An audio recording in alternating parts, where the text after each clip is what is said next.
कि यूपीएससी में बहुत बड़ा एक बदलाव आ गया, कंपटीशन कई गुना बढ़ गया। इसके बाद क्या हुआ, एक और घटना हुई। भारत बहुत तेजी से 1991 के बाद बदला, सन 2000 के बाद बहुत बड़ा बूम आया, लेकिन सन 2008 में एक बड़ी घटना होती, बड़े ध्यान से सुनते जाना कहानी। तो 2008 में क्या हुआ कि ग्लोबल स्लो डाउन हुआ, और जो आईटी इंडस्ट्री थी, पहले बीच में एक दौर आया कि आईएएस के बारे में ज्यादा लोग सोच नहीं रहे थे, सबको था कि भाई बीएससी आईटी कर लिया, बीटेक कर लिया आईटी से, कंप्यूटर साइंस से, तुरंत विदेश बढ़िया पैकेज मिल रहे थे। 8-9 में बहुत डाउनफॉल आया। नतीजा क्या रहा कि आईटी में डाउनफॉल आने की वजह से लोगों को यह लगा, अच्छे अच्छे की नौकरी चली गई, कि जो गवर्नमेंट का सेगमेंट है वो बहुत ही बेहतरीन है, सुरक्षा है। इसके बाद दूसरा हुआ 2020-21 में कोविड आया, और कोविड ने दिखाया कि वो लोगों को उसने घरों के अंदर पैक कर दिया, बहुत सी जॉब चली गई।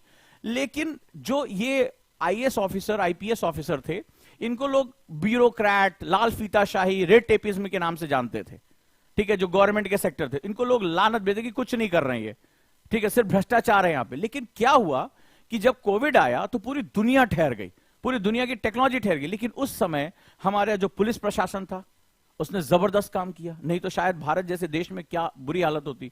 जो हमारा सिविल प्रशासन था, बेहतरीन काम किया। हमारे गवर्नमेंट डॉक्टर्स ने सारे मैथमेटिक्स को डिस्ट्रॉय कर दिया, नहीं तो था भारत को 15 साल में टीकाकरण लगेगा, ये देखिए फलाना डिकाना। लेकिन भारत ने तो चमत्कार करके दिखा दिया, वो मिराकल था। आज भी वो केस स्टडी पूरे वर्ल्ड के लिए, कि भारत जैसा जीडीपी का इतना कम हिस्सा जो है खत्म करने वाला इंसान, अपने जो देश है जो हमारे हेल्थ में, उसने कैसे इतनी बड़ी पॉपुलेशन तक, और इतना विकट देश, इतना ज्योग्राफिकली डाइवर्स कंट्री, रेगिस्तान, पहाड़, झीलें, नदियां, वर्षावन, क्या नहीं हमारे देश में, हिमालयन रीजन, कैसे वैक्सीन पहुंचाई, ट्रांसपोर्टेशन कैसे किया, कैसे लगाया, सारी मैथमेटिक्स खत्म हो गई।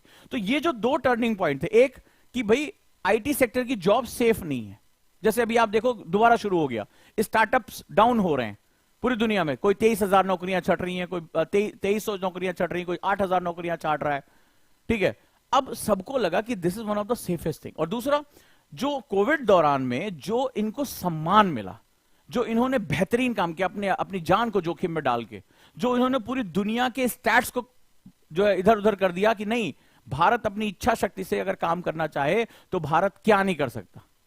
अगर बात अच्छी लगी हो, अगर तुम्हें उन कोरोना वॉरियर्स की बात याद आ रही हो जिन्होंने देश को बचाया, जिन्होंने, वो पुलिस वाले, उनकी भी जान को उतना ही खतरा था, उनके परिवार को उतना खतरा था, वो डॉक्टर्स, वो सिविल सेवक जिन्होंने सारी सप्लाई चेन को, चारों तरफ भगदड़ मची थी, अमीर आदमी मुंह मांगे दाम पर पैसा फेंकने को तैयार था, गैस सिलेंडर लेने को तैयार था, और वहां पर लॉ एंड ऑर्डर को मेंटेन करना, सबको बराबर का हक देना, कितना मुश्किल काम रहा होगा, अंदाजा लगा के देखो। और कितनी गालियां उनको पड़ी होंगी, कितनी लानतें पड़ी होंगी, कितना दबाव, फोन कितने आ रहे होंगे, अरे मेरा रिश्तेदार है, मैं नेता हूं, मुझे सिलेंडर चाहिए। कैसे उन्होंने डील किया होगा, अगर है तो जोरदार तालियां होनी चाहिए मेरे देश के कोरोना वॉरियर्स के लिए, क्योंकि आप और हम ही उनके ऋणी हैं, हमारा जीवन उनका ऋणी है, और कल को हम इसी हिस्से का जो है, इसी सेवा का पार्ट बन के हम ये दबाव को झेलने लायक बनेंगे।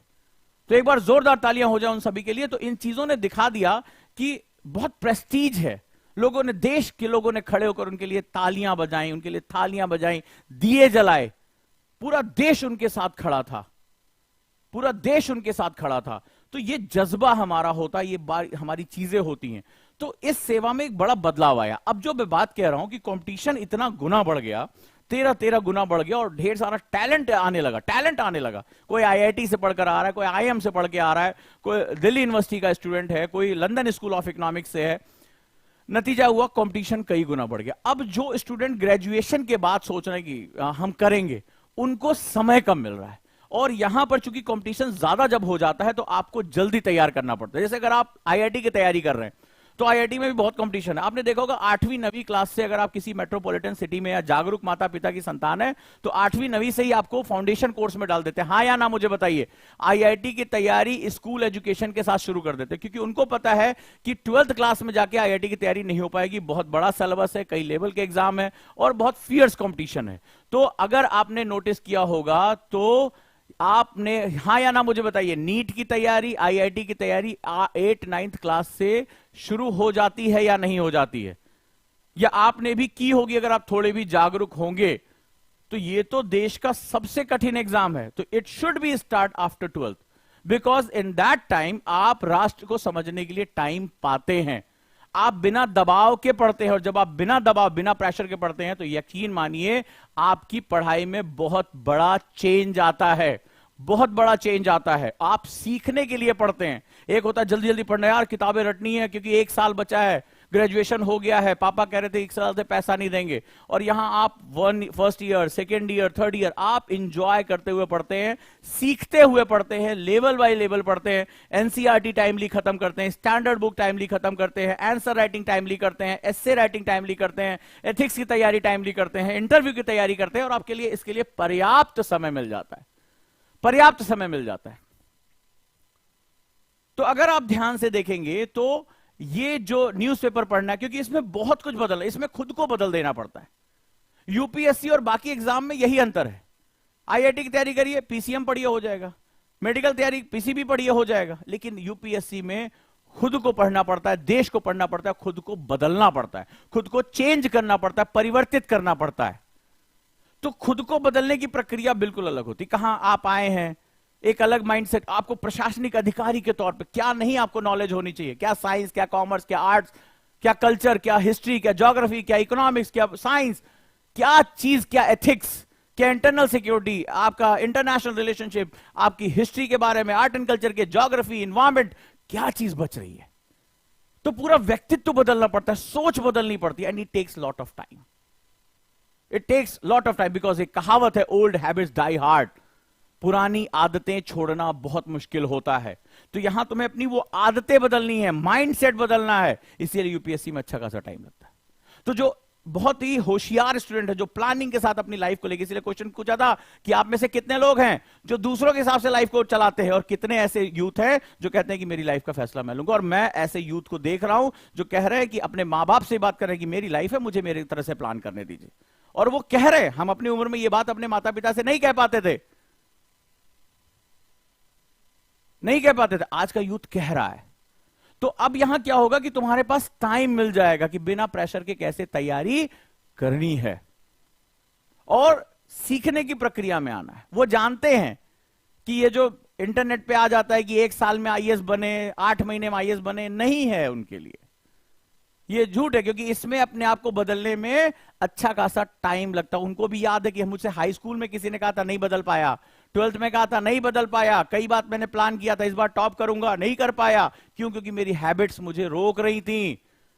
तो इसको बदलने के लिए मुझे एक लंबा मेंटरशिप चाहिए, एक लंबा समय मुझे चाहिए, गलतियों को सुधारने के लिए मुझे समय चाहिए।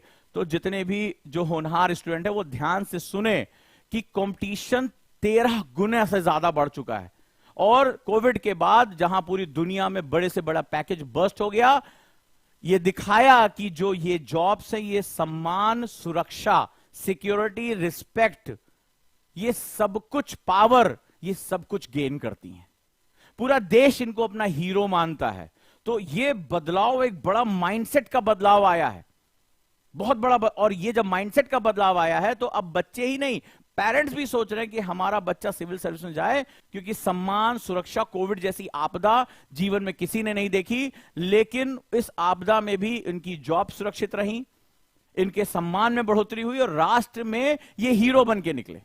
तो अब माइंडसेट बहुत बदल गया। अब देखना 1-2 साल के अंदर और बड़ी संख्या में यूथ इसके अंदर इंटर करेंगे, और पेरेंट्स लेकर आ रहे हैं कि मैं अपने बच्चे को यही कराना चाहता हूं। सो ये जो सेगमेंट है, ये बहुत सोचने की बात है। कंपटीशन और बढ़ने जा रहा है, ये कम नहीं होगा, बढ़ेगा, बढ़ेगा।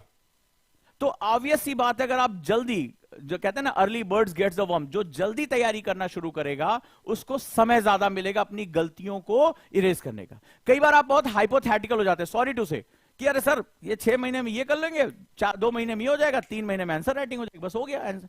लेकिन जब एक्चुअली में तैयारी करने उतरते हैं तो ऐसा कुछ नहीं होता। आपको पता चलता है कि आप कोई भी काम करो उसमें समय ज्यादा लग रहा है, गलतियां ज्यादा हो रही हैं। तो आप पहले से तैयारी जब शुरू करोगे तो आपको यह पता रहेगा कि मुझे अपनी गलतियों को कैसे सुधारना है। This is one of the best thing जिसको आपको बात करनी है, और आपको भी पता है कि हाँ मुझे ये चीज करेक्ट करने में समय लगेगा। तो जो बच्चे आफ्टर 12 तैयारी शुरू कर देते हैं उनको बहुत ज्यादा